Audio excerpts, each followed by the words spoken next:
गीता सत्संग में आप सभी का स्वागत। जहां हम भगवत गीता के दूसरे अध्याय को सुत्सर से जानने का प्रयास कर रहे हैं। सभी की ओर से सर को प्रणाम और निवेदन कि आज के गीता सत्संग की शुरुआत करें।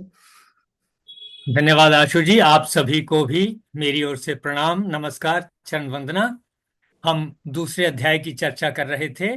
कल श्लोक नंबर 45, 43, 4, 5, 6 इनकी बात हुई थी। आज एक बार श्लोक नंबर 45 को थोड़ा सा पढ़ेंगे कंटिन्यूटी के लिए, और फिर 46 में चलेंगे। उसके बाद आगे चलेंगे। 45 को एक दफे आशु जी पढ़ें जरा। जी सर। त्रैगुण्य विषया वेदा निस्त्रैगुण्यो भवार्जुन निर्द्वंद्वो नित्य सत्वस्थो निर्योग क्षेम आत्मवान। वेदों में मुख्यतया प्रकृति के तीनों गुणों का वर्णन हुआ है। हे अर्जुन, इन तीनों गुणों से ऊपर उठो। समस्त द्वैतों और लाभ तथा सुरक्षा की सारी चिंताओं से मुक्त होकर आत्मपरायण बनो। हाँ, देखिए क्या कहा यहाँ। त्रैगुण्य विषया वेदा। वेदों वेद में तीन गुणों की बात की गई है। और फिर अर्जुन से कहा, निस्त्रैगुण्य भव अर्जुन, हे अर्जुन, तीन गुणों के बाहर हो जा, उनके बिना हो जा तू। और क्या होना है? निर्द्वंद है, द्वंद्व के बाहर हो जा। नित्य सत्वस्थ, किस में स्थित होने के लिए कहा? जो नित्य सत्व है उसमें स्थित होने के लिए कहा। जो नित्य शक्ति है उसमें स्थित होने के लिए कहा। निर्द्वंदो नित्य सत्वस्थ निर्योग क्षेम है। योग और क्षेम के बाहर हो जा और आत्मवान हो जा, यानी अपनी शक्ति को पहचान। ऐसा कहा गया अर्जुन को वेदों के बारे में, कि वेदों में तीन गुणों के बारे में बताया गया है और तुम त्रिगुण से बाहर हो जाओ, द्वंद्व से बाहर हो जाओ, नित्य सत्व में स्थित हो जाओ, योग क्षेम से बाहर हो जाओ और आत्मवान हो जाओ। ऐसी बात श्लोक नंबर 45 में श्री कृष्ण जी ने अर्जुन से कही। अब हम श्लोक नंबर 46 को पढ़ेंगे, जिसकी चर्चा कल चल रही थी। आशु जी, 46 नंबर श्लोक को पढ़ें जरा, देखें। यावानर्थ उद्पाने सर्वतः संप्लुतोदके तावान् सर्वेषु वेदेषु ब्राह्मणस्य विजानतः। एक छोटे से कूप का सारा कार्य एक विशाल जलाशय से तुरंत पूरा हो जाता है। इसी प्रकार वेदों के आंतरिक तात्पर्य जानने वाले को उनके सारे प्रयोजन सिद्ध हो जाते हैं। हाँ, देखें, ये जो अर्थ आपने पढ़ा ये एक तरीके से है।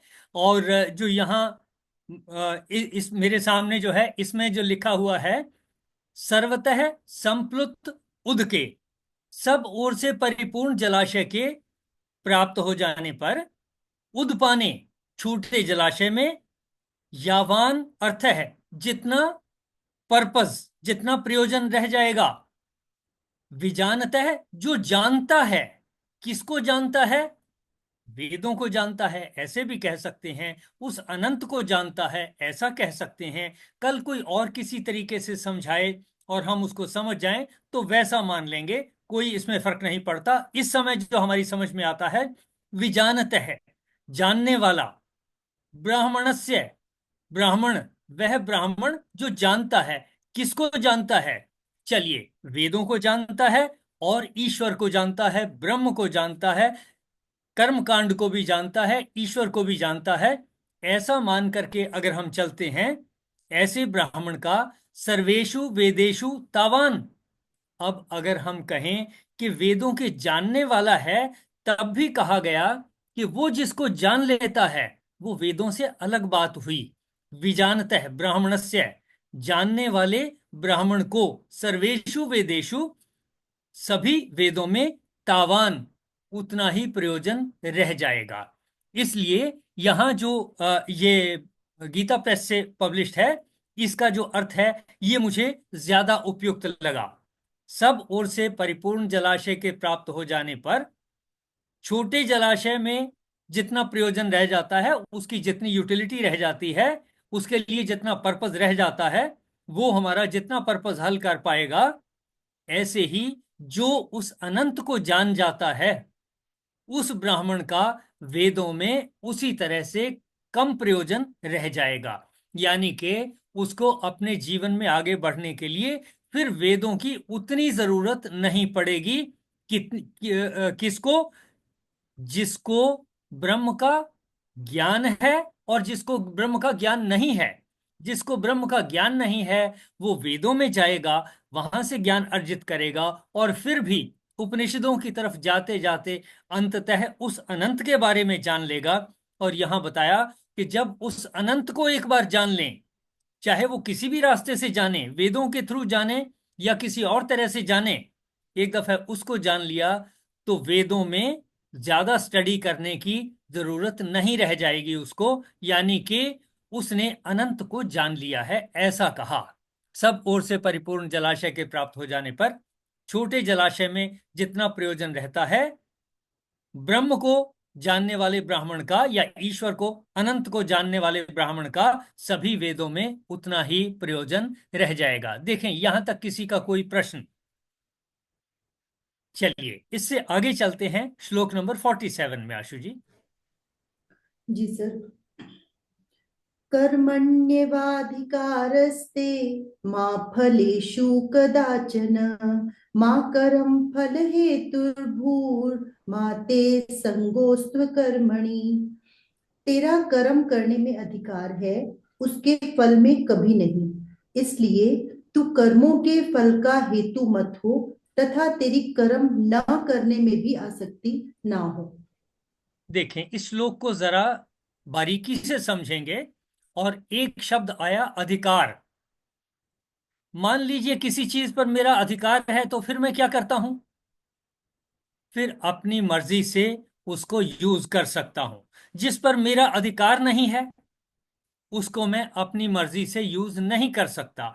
एक पुस्तक पर मेरा अधिकार है तो मैं उसको जब चाहूं पढ़ूं, जब मर्जी बंद करूं, जिस तरीके से मर्जी खोलूं, जिस तरीके से बंद करूं, कोई कुछ नहीं कह सकता। मेरा एक जमीन के टुकड़े पर, प्लॉट पर अधिकार है तो उसके ऊपर जब तक दूसरों को मेरे किसी कार्य से नुकसान नहीं होता तब तक मैं किसी तरीके से उसको उसमें कंस्ट्रक्शन करूं, रूल रेगुलेशन के अनुसार करूं, तो कोई दिक्कत नहीं है। यानी जिस चीज पर मेरा अधिकार है उसको मैं अपनी तरह से प्रयोग कर सकता हूं, कंट्रोल कर सकता हूं, यूज कर सकता हूं, उसका फायदा उठा सकता हूं, उपयोग कर सकता हूं। अधिकार का मीनिंग जरा देखें, कोशिश करें और अपने आप एक्सप्लेन करने की कोशिश करें। मैं आपसे कहूंगा अभी कि अधिकार का क्या मीनिंग है। मैंने जो अभी आपसे कहा, अधिकार का मतलब है जिस चीज के ऊपर मेरा अधिकार है उसको मैं अपनी तरह से यूज कर सकता हूं, अपनी तरह से प्रयोग कर सकता हूं, अपनी तरह से मॉडिफाई कर सकता हूं, अपनी तरह से जैसा चाहूं वैसा उपयोग कर सकता हूं। देखें जरा अधिकार का और अधिकार ना होने का। जिस पर मेरा अधिकार नहीं है उसके ऊपर मेरा कोई कंट्रोल नहीं है, यानी उसको मैं अपनी मनमर्जी से इस्तेमाल नहीं कर सकता, प्रयोग नहीं कर सकता। फिर कोई और करेगा जिसका उसके ऊपर कंट्रोल है। देखें जरा, प्रयास करें अधिकार शब्द की डेफिनेशन का, कि अधिकार का अर्थ क्या है, फिर हम श्लोक को समझेंगे अच्छे से। एनीवन? जी सर, सिंपल वर्ड्स में, जैसे हमारा अपना घर है या उसके बाहर बगीचा है, उस पर हमारा अधिकार है, हम उसे जैसे चाहें वैसे सजा संवार सकते हैं, जैसे चाहें उसको यूज कर सकते हैं। लेकिन अगर साथ में कुछ प्लॉट है, कुछ हमारा अधिकार नहीं है, चाहे वो खराब हो चाहे कुछ भी हो, लेकिन हम उसको कुछ भी नहीं कर पाते, क्योंकि जिसका अधिकार है वो ऑब्जेक्शन कर सकता है। तो जिस चीज पे हमारा अधिकार है उसी उसको हम अपने अनुसार उसको उपयोग कर सकते हैं, काम में ला सकते हैं। बिल्कुल ठीक, आपने बिल्कुल ठीक कहा। ये अर्थ अगर हमारी समझ में आ गया कि अधिकार का मतलब है मैं अपनी मर्जी से उसको प्रयोग कर सकता हूं, अपनी मर्जी से जैसा चाहूं उपयोग कर सकता हूं, कोई मुझे कुछ नहीं कहेगा, वो मेरे कंट्रोल में है। अंग्रेजी में ये शब्द भी याद रखें कि जिसके ऊपर मेरा अधिकार है वो मेरे कंट्रोल में है, वो मेरे कहने से काम करेगा। उसको मैं जैसे चाहूं जहां रख दूं, जिस ड्यूटी पे लगा दूं वो लग जाएगा। जिस काम में कह दूं कि इस काम को करने के लिए चले जाओ वो चला जाएगा। अगर वो चेतन है, व्यक्ति है, पशु पक्षी है, अगर उसको मैंने ट्रेनिंग दी और उसके ऊपर मेरा अधिकार है, कंट्रोल है, तब ऐसा हो सकता है। और ऐसे ही किसी जड़ पदार्थ के ऊपर भी जिस पर मेरा अधिकार है, उसको मैं अपनी मर्जी से उपयोग कर सकता हूं। अब श्लोक पे चलते हैं। कर्मणि एव अधिकारः, कर्म पर मेरा अधिकार है, यानी मैं अपने कर्मों को कंट्रोल कर सकता हूं। और साथ ही में क्या कहा, कर्मण्येव अधिकारस्ते मा फलेषु कदाचन, कभी भी नहीं है। किस पर? फल पर। फल पर मेरा अधिकार नहीं है, फल पर मेरा कंट्रोल नहीं है। यानी फल को मैं अपनी मर्जी से कहूं कि ऐसा फल आ जाएगा, नहीं। उस फल को आने के लिए मैं कर्म को अगर कंट्रोल करूं, क्योंकि कर्म पे मेरा अधिकार है, तो जिस कर्म के करने से वो फल आना है, मैं उस कर्म पे फोकस करूं, क्योंकि उसके ऊपर मेरा अधिकार है। देखें जरा, कर्मण्येव अधिकारस्ते मा फलेषु कदाचन, इसका अर्थ कोशिश करें कि आप कैसे एक्सप्लेन करेंगे। मैं एक बार फिर रिपीट करता हूं कि कर्मों के ऊपर हमारा अधिकार है, यानी अगर मैं किसी एक विशेष तरह का फल चाहता हूं, तो मुझे फल के ऊपर कंट्रोल नहीं करना, क्योंकि फलेशु माँ फलेशु कदाचन, फल के ऊपर नहीं है मेरा कंट्रोल। उसको नहीं मैं मॉडिफाई कर सकता सीधे तौर पर। लेकिन कैसे कर सकता हूं? मुझे ध्यान देना पड़ेगा उस फल के आने के लिए। जैसे एक पेड़ के ऊपर फल आने के लिए पहले फूल आने हैं, उससे भी पहले लगातार पानी देना है, पहले बीज बोना है, उसने पौधे ने, वृक्ष ने बड़ा होना है, बड़ा हो जाने के बाद उसके ऊपर फूल लगने हैं, फिर जाकर के फल लगने हैं। यानी फल के आने के लिए बीज को नर्चर करना, बीज को उगाना, पौधे पेड़ को बड़ा करना, उसको पानी देना रेगुलरली, ध्यान रखना उसको सूर्य और हवा मिलते रहें, गर्मी सर्दी और ये बराबर से ठीक से मिलते रहें, इनका मैंने ध्यान रखना है, इनके ऊपर मेरा कंट्रोल है। यानी कर्म के ऊपर मेरा कंट्रोल है। किसी फल को प्राप्त करने के लिए मैं एजुकेशन लेना चाहता हूं, मेरा रिजल्ट, मैं पास होऊंगा या फेल होऊंगा, इसके ऊपर मेरा कंट्रोल नहीं है। लेकिन पास होने के लिए मुझे क्या करना चाहिए, उस कर्म के ऊपर मेरा कंट्रोल है। यानी मैं उन चैप्टर्स को पढ़ लूं, भगवत गीता के चैप्टर्स को मैं पढ़ लूं, मुझे परमात्मा की समझ आ जाए, इसके ऊपर मेरा कंट्रोल नहीं है, वो फल है। लेकिन मैं भगवत गीता को पढ़ लूं, उपनिषदों को पढ़ लूं, दूसरे भगवत चर्चा कर लूं, मैं सत्संग कर लूं, सुन लूं, देख लूं, कहीं चला जाऊं, ये इन कर्मों के ऊपर मेरा अधिकार है। कर्मण्येव अधिकारस्ते, कर्मों पर मेरा अधिकार है। तो अगर मैं किसी विशेष तरह का फल चाहता हूं, रिजल्ट चाहता हूं, तो मुझे रिजल्ट पर नहीं, मुझे उससे रिलेटेड कॉरस्पॉन्डिंग कर्म के ऊपर फोकस करना पड़ेगा, क्योंकि मेरा कंट्रोल कर्म के ऊपर है। कर्म मैं आज करूं, आज ज्यादा घंटे लगाऊं और ज्यादा देर तक, रात तक जागूं, इस पे मेरा कंट्रोल है। कल को एग्जाम है, मैंने एग्जाम पास करना है, और आज रात को अगर मैंने काम नहीं किया, याद नहीं किया, रिवाइज नहीं किया, तो फल के ऊपर तो मेरा कंट्रोल है ही नहीं। उस फल को प्राप्त करने के लिए मुझे कर्म के ऊपर फोकस करना पड़ेगा। देखें जरा इस आधे श्लोक का अर्थ, कर्मण्येव अधिकारस्ते मा फलेषु कदाचन, क्या मीनिंग हुआ इसका? कोशिश करें जरा एक्सप्लेन करने की, फिर इसके बाद बाकी के आधे श्लोक की बात करेंगे। इसमें यही बताया है कि एक तो आपने पहले अधिकार की बात की कि जो चीज है वो मेरी है, तो मेरा उसके ऊपर अधिकार है, किसी दूसरे की वस्तु पर मैं अपना अधिकार नहीं जता सकता, चाहे वो घर हो चाहे कुछ हो। चाहे जैसे कि हमारे एक लाइब्रेरी से हम पुस्तक लेके आते हैं, एक हमारी अपनी खरीदी हुई पुस्तक है, अपनी खरीदी हुई पुस्तक में तो हम लाइन लगाकर कुछ भी कर सकते हैं, लेकिन वहाँ की लाइब्रेरी की पुस्तक को हम खराब नहीं कर सकते, क्योंकि उसके ऊपर हमारा अधिकार नहीं है, अपनी पुस्तक पर हमारा अधिकार है।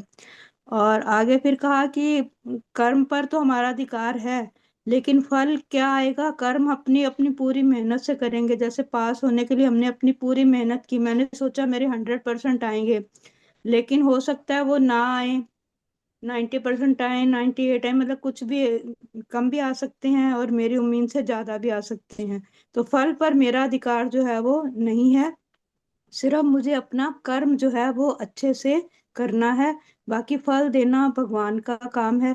जैसे खेती में हमने खूब अच्छी मेहनत की, हम खूब अच्छी तरह से हमने किया, हो सकता है लास्ट टाइम पे कुछ ऐसा हो जाए कि भगवान की बरसात आ जाए, ओले पड़ जाए, कुछ हो जाए तो फसल खराब हो जाए, तो उस पे फल पे मेरा अधिकार नहीं हुआ। सिर्फ मैंने कर्म जो है वो अपनी पूरी ईमानदारी से किया, बाकी फल जो है वो उसके ऊपर हमारा अधिकार जो है वो नहीं। ठीक, गुलशन जी, बहुत अच्छे से आपने एक्सप्लेन किया। यानी हमने अधिकार को समझा पहले, कि जिस पर मेरा अधिकार है उसको मैं कंट्रोल कर सकता हूं, मॉडिफाई कर सकता हूं, चेंज कर सकता हूं, उसके ऊपर मैं फोकस कर सकता हूं, उसको यूज कर सकता हूं। जिस पे मेरा अधिकार नहीं है उसको मैं कुछ नहीं कर सकता। जिसका अधिकार है उसके ऊपर वो ही कर सकता है। तो फिर अगर मुझे कोई एक विशेष तरह का फल चाहिए, रिजल्ट चाहिए, तो तब उस रिजल्ट को लाने के लिए जो कर्म है उस पे मुझे फोकस करना पड़ेगा, क्योंकि कर्म पर मेरा अधिकार है। ये बात हमें यहां से समझ में आती है। ये आधा श्लोक हुआ कर्मण्येव अधिकारस्ते, कर्म पर ही हमारा अधिकार है। मां फलेषु, फल पर नहीं, कदाचन, कभी भी फल पर नहीं है। और अगला फिर आधा श्लोक है मां कर्म फल हेतुर्भू माते संगो अस्तु अकर्मणि। कहता है कि तुम्हारा कर्म ना करने में भी इंटरेस्ट ना हो, कि कहीं हम ये सोच लें फल के ऊपर तो मेरा कोई अधिकार है ही नहीं, फल तो अपने आप आएगा, तो मैं कर्म को भी छोड़ दूं। नहीं, ऐसा नहीं है। और दूसरी बात ये भी कही, मां कर्म फल हेतु भू, कि कर्म का फल जो आया मैं कहूं मेरी ही वजह से आया, मैं उसका रीजन बनूं, कॉज बनूं, हेतु बनूं, कि मैं ना होता तब नहीं आ सकता था। इससे बचना है। मां नहीं, कर्म फल हेतु भू, नहीं होना है कर्म के फल का हेतु। कि कोई कर्म, किसी कर्म का कोई फल आया तो मैं ये ना कहने लगूं कि ये मैंने किया था इसलिए फल आया। और दूसरी बात कही, किससे बचना है, माते संगो अस्तु अकर्मणि, हमारा इंटरेस्ट इस बात में भी ना हो जाए कि जब फल तो किसी और के कंट्रोल में है तो मुझे काम करने की ही क्या जरूरत है। अकर्मणी, मुझे अकर्मणी नहीं हो जाना, बगैर काम के नहीं हो जाना, निठल्ला नहीं हो जाना। मां कर्म फल हेतु भू माते संगो अस्तु अकर्मणि। ये दूसरा आधा श्लोक है। अब पूरे श्लोक को देखें, फिर कोशिश करें इस पूरे श्लोक का अर्थ हम क्या समझते हैं और जीवन में कैसे अप्लाई करेंगे। कहा कर्मण्येव अधिकारस्ते, काम का ही, काम के ऊपर ही मेरा अधिकार है। म फलेषु कदाचन, उसके फल पर कभी भी मेरा अधिकार नहीं, मैं यानी मैं उसको कंट्रोल नहीं कर पाऊंगा।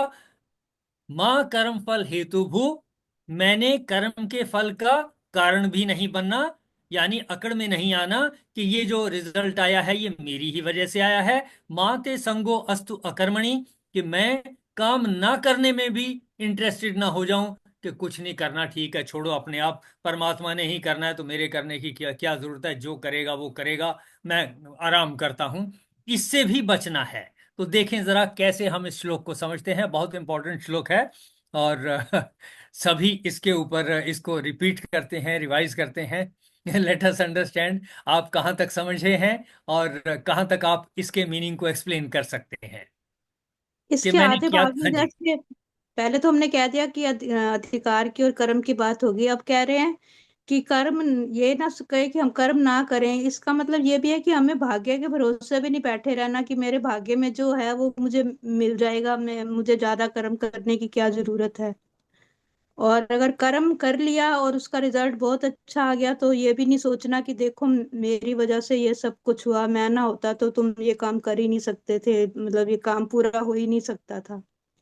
तो इसका मतलब ये, इसमें ये कहना चाह रहा है कि हमें निष्काम रूप से कर्म जो है वो करने चाहिए, लेकिन पूरी लगन से, पूरी मेहनत से करना चाहिए। उसके बाद प्रभु की इच्छा पर सब कुछ छोड़ देना चाहिए। ठीक, अच्छे से आपने एक्सप्लेन किया। ये जो है, इससे अगर हम इसको फॉलो करेंगे तो हमारे में नम्रता आएगी, हमारे में जो अकड़ है वो कम होनी शुरू हो जाएगी। ये है मां कर्म फल हेतु भू, कि जब मैं ये कहूं कि काम हो जाए, मैं ये कहने से बचूं कि मेरी वजह से हुआ, तब मेरी अकड़ कम होती है, सॉफ्टनेस आती है। और माते संगो अस्तु अकर्मणि, ये भी ध्यान रखूं कि मुझे खाली नहीं बैठ जाना है, यानी सुस्त नहीं हो जाना है।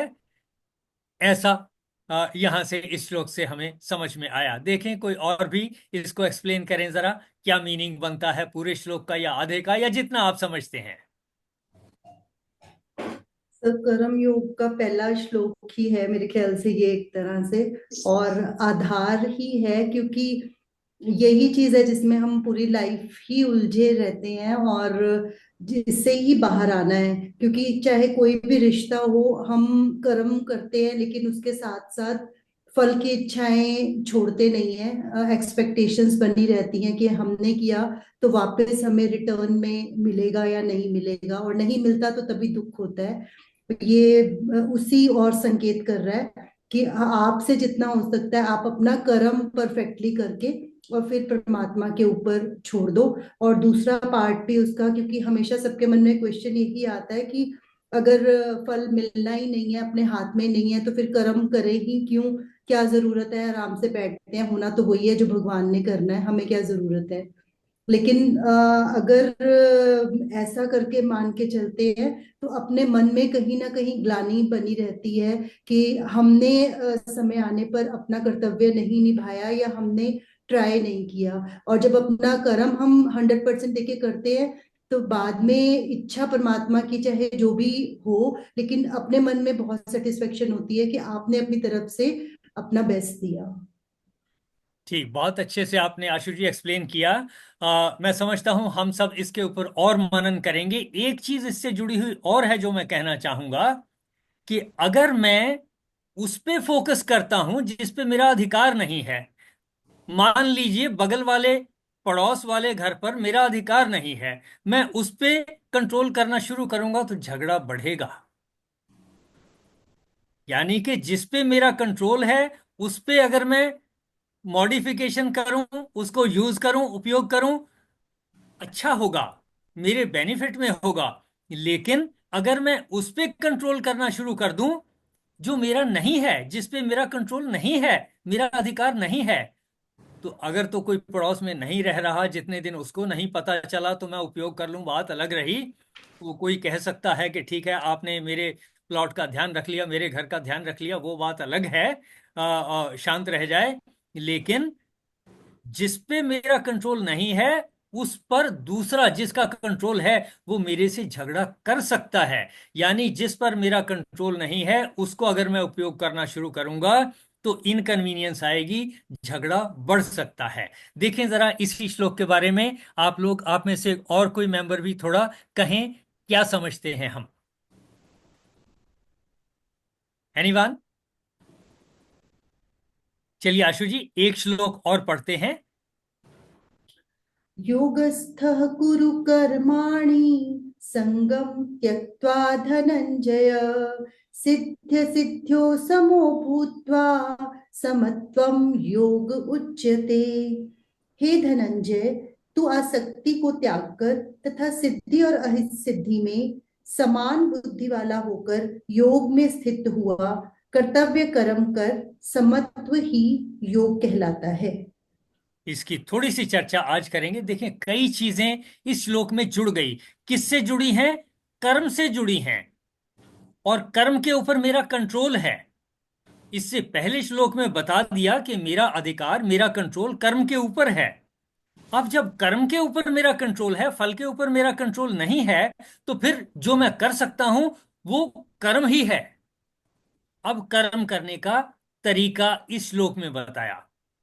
हे धनंजय, संगम त्यक्त्वा, अटैचमेंट को छोड़कर, संगम यानी अटैचमेंट, त्यक्त्वा छोड़कर, संगम त्यक्त्वा यानी अटैचमेंट को छोड़कर, आसक्ति को छोड़कर, सिद्धि असिद्धियों, दोनों चीजें बता दी कि काम सफल हो जाएगा या नहीं होगा, या असफलता मिलेगी। सिद्धि और असिद्धि, इसमें समान भाव रखें, इसकी फिक्र ना करें, सिर्फ एक्शन पे फोकस करें। सिद्धि असिद्धियो समय भूतवा, काम सिद्ध हो गया तब तो हम वैसे ही खुश हैं, और नहीं सिद्ध हुआ तब भी दुखी नहीं होना, बराबर रखें, अपनी बुद्धि को सम रखें, बराबर रखें। सिद्धि असिद्ध्यो समो भूत्वा योगस्थ कर्माणि कुरु। योग में स्थित होकर के, अब योग क्या है ये भी आगे बताया जाएगा। योगस्थ, योग में स्थित हुआ, कर्माणि कुरु, कर्मों को कर। यानी इससे पहले श्लोक में बताया था कर्मों पर ही मेरा कंट्रोल है, और अब बताया जा रहा है कि कर्मों को करो। कैसे करो? अटैचमेंट को छोड़ करके करने हैं, सिद्धि और असिद्धि में संभाव रखना है। और फिर आगे कहा समत्वम योग उच्यते, समत्व भाग को योग कहा है। और इससे पहले कहा योग स कुरु कर्माणि, योग में स्थित होकर कर्म करो, यानी कि समत्व भाव से। सफलता हो जाएगी तब भी ठीक है, नहीं सफलता होगी तब भी कोई बात नहीं, ऐसा मानते हुए अपना प्रयास जारी रखें। ये इस श्लोक का मतलब हुआ। इससे पहले श्लोक में बताया था कि कर्म के ऊपर ही हमारा कंट्रोल है, फल के ऊपर हमारा कंट्रोल है ही नहीं। इसलिए फल को एक तरफ रखो और फोकस करो कर्म के ऊपर। कर्म को करने का तरीका कैसे बताया? योग में स्थित होकर के करना है कर्म। योग में स्थित कैसे करना होना है? समत्व भाव से। समत्व भाव क्या है? सफलता मिल जाए या ना मिले, उसमें अपने माइंड को एक जैसा रखना है। इसी समत्व को योग कहा है। देखें जरा इस श्लोक का थोड़ा सा मतलब, कोई रिपीट करना चाहे रिपीट करें, और आज की चर्चा इसी श्लोक तक जारी रखेंगे। इसकी कुछ चर्चा फिर कल को भी कर लेंगे। देखें जरा। प्रदीप जी कुछ कहेंगे क्या? प्रदीप भाई साहब। नमस्कार जी, सबको मेरा प्रणाम। हाँ जी। दरअसल जो आप कह रहे हो ना, समत्व योग हो नहीं पाता। मैंने अपने घर के बाहर जैसे गार्डन सा बना रखा, तो उसमें फूल लगते हैं, तो पहले जानवर खा जाते थे, फिर मैंने ग्रिल लगवा दी। अब जो है बच्चे तोड़ लेते हैं, और कई बार कोई लेडीज जो है ऊपर से हाथ डाल के खींचने की कोशिश करती है, तो जड़ भी निकल जाती है। तो मैंने उनको कहता भी हूँ कि आप मेरे को बोलो, मैं आपको तोड़ के दे दूंगा, आपने पौधा ही सत्यानाश कर दिया। तो कई बार क्रोध आता है, फिर सोचते हैं चलो भगवान इस रूप में आके ले गए। पौधे लगाना तो हमारा काम है, थोड़ा हमें खुशी मिलती है उसको लगा के। बहुत अच्छा, बहुत अच्छा। आपने प्रैक्टिकल एग्जाम्पल दिया कि कहाँ कैसे डिफिकल्टी आती है। इसी में सॉल्यूशन निकलते हैं कि आप उनको कहते हो कि भी मुझे बताइए, या आप कोई ना कोई उनके प्रोटेक्शन के लिए कुछ करते हो। ये जो कुछ आप कर रहे हो ये कर्म है। इसी की बात कही कि जो रिजल्ट आया, किसी और ने तोड़ लिया, किसी और ने एक्शन कर दिया, उससे मुझे कष्ट हुआ। अब फिर मेरा कंट्रोल उनके ऊपर ज्यादा नहीं है, मेरा कंट्रोल ज्यादा कर्म के ऊपर है। यानी कर्म करने में उनको समझाना भी एक कर्म है, प्रोटेक्शन के एक्शन लेना वो भी कर्म है। और अगर टूट टूट गए हैं, खराब हो गए हैं, पेड़ पौधे खराब हो रहे हैं, तो उनकी सुरक्षा करना और उनको बचा करके आगे बढ़ाने के लिए पानी देना, बाकी सब काम करना, ये भी हमारे कर्म का ही हिस्सा है। बहुत अच्छा, आपने बड़ा एक प्रैक्टिकल एग्जाम्पल बताया कैसे डिफिकल्टीज आती हैं और गुस्सा आ जाता है। ये ठीक है बात। इसी के साथ इसी में हमने आगे चलना है। ये दैनिक समस्याएं हैं, ये सबके साथ हैं, और इसी में से, इसी जीवन संग्राम में, चाहे वो छोटी छोटी रुकावटें हों या बड़ी रुकावटें हों, कैसी भी हों, रास्ता हमें उन्हीं में से निकालना है। और रास्ता निकालने के लिए करना कोई कर्म है, क्योंकि हमारा कंट्रोल जो है कर्म के ऊपर ही है, बाकी के ऊपर हमारा कंट्रोल नहीं है। बहुत अच्छा, वेरी नाइस। और जैसा कि इन्होंने कहा कि धन्यवाद। क्रोध को छोड़ा यानी कि इन्होंने समत्व को अपना लिया। हाँ, समत्व किसी योग तरीके की से मन को बात समझाया। उनको कोशिश की, समझाने की कोशिश की। ठीक है, तरीका बताया, कहा कि हाँ मैं तोड़ के दे दूंगा, पौधों को नष्ट ना करो। तो आने वाले टाइम में फिर आदमी कोई ना कोई तरीका और निकालता है। यही है कर्म का सिद्धांत, कि फल मुझे चाहिए कि पौधे बेकार ना हो, नष्ट ना हो, खराब ना हो, दूसरे व्यक्ति उसको नुकसान ना पहुंचाएं। ये रिजल्ट मैं चाहता हूं। उसके लिए मेरा कंट्रोल जब वो तोड़ने लगे हैं या उन्होंने तोड़ लिया है तो उसके उनके हाथ को मैं चोट पहुंचाने लगूं, उससे काम नहीं चलेगा। वो भी हो सकता है थोड़ा थोड़ा बहुत किसी हद तक डांट दे किसी को थोड़ा बहुत, लेकिन ज्यादा कंट्रोल मेरा इस पे है कि मैं उसको प्रोटेक्शन कैसे दे दूं, और अगर टूटने से नुकसान हो गया है तो उसको फिर पानी और बाकी सारी चीजें चलाता रहूं। और एक चीज और भी है जो बचपन में हमने सीखी। हम खेत में जाते थे, चने का साग तोड़ने के लिए हमें घर से भेजा जाता था। तो चने के उसको कहा जाता था ऊपर ऊपर से तोड़ के लाना है, ऊपर से तोड़ के लाते थे, पूरा पौधा नहीं काटते थे।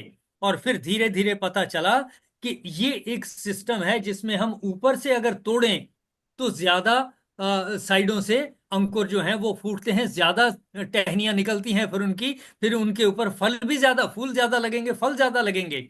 ऐसे ही खेती करने की टेक्निक्स में ये भी एक टेक्निक है कि पौधे को किस जगह कब काटना है, और उसकी जो है साइड शूट्स जो हैं किस तरीके से ग्रो करवानी है, ये भी एक उसका हिस्सा है। ऐसा हमारा थोड़ा सा एक्सपीरियंस है। Very nice. कुछ मेरा प्रश्न है जी हाँ जी। कि जो जैसे हम गार्डनिंग करते हैं, पेड़ पौधे लगाते हैं, तो इनका भी ऐसा ही होता है जैसे कि बच्चों की परवरिश करनी होती है। तो मान लो ये जैसे कि अभी एक प्रश्न आया था यही इसी तरह का, मेरा भी ऐसा ही प्रश्न है कि फूल का पौधा लगा दिया, काफी पौधे लगा दिए, उस पे फूल भी आ गए। अब फूल खिले हुए हैं तो वो जब तक फूल खिले हुए हैं तो मन को खुशी दे रहे हैं, हर रोज खुशी दे रहे हैं।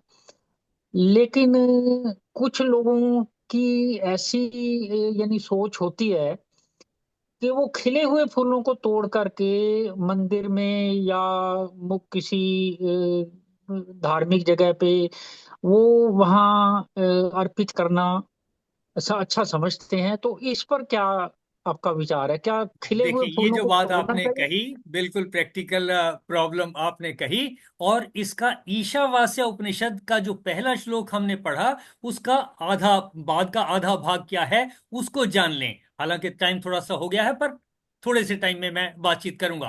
पहला भाग है ईशावास्यम इदम सर्वम यत्किंच जगत्याम जगत, कि इस जगतों के जगत में जो कुछ है उसमें ईश्वर है, और वो सब ईश्वर में लिपटा हुआ है।